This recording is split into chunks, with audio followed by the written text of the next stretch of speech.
In a church, a black preacher was passionately spreading the word of Christianity when a mysterious force suddenly possessed him. The congregation, believing it to be a miracle sent from heaven, erupted in joyful cheers. Then the preacher rose to his feet.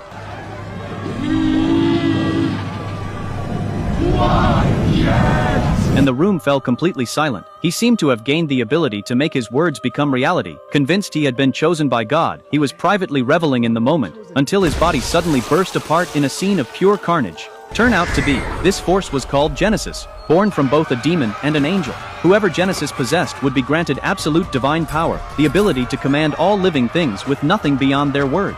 That power eventually found its way to Jesse, taking him as its new host. The next day, Jesse headed to church as usual. On the way, he ran into a man who wouldn't stop venting about his mother. Growing impatient, Jesse casually threw out a few words. Be brave. Tell her the truth. Open your heart.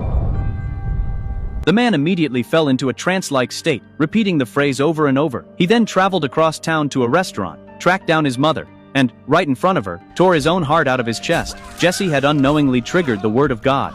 Not long after, a school bus driver came to Jesse to confess. He admitted he had inappropriate thoughts about a young girl. She consumed his mind every single day. He knew it was wrong, but he couldn't stop himself. Jesse warned him to put an end to it immediately, or God's judgment would come down on him. The driver smiled and agreed, promising to let it go. But Jesse knew better. A man like that wasn't going to change. To protect the girl, Jesse broke into the driver's home, forced his head under the water in the bathtub, and demanded he forget about her. That's when the driver finally dropped the act, bluntly admitting he couldn't. That pushed Jesse over the edge. Without even thinking, he unleashed the word of God.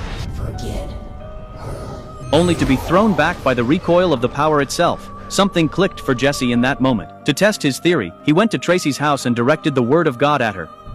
Open your eyes. What happened next was nothing short of unbelievable. Tracy opened her eyes. From that moment on, Jesse was certain of one thing: he had been chosen by God.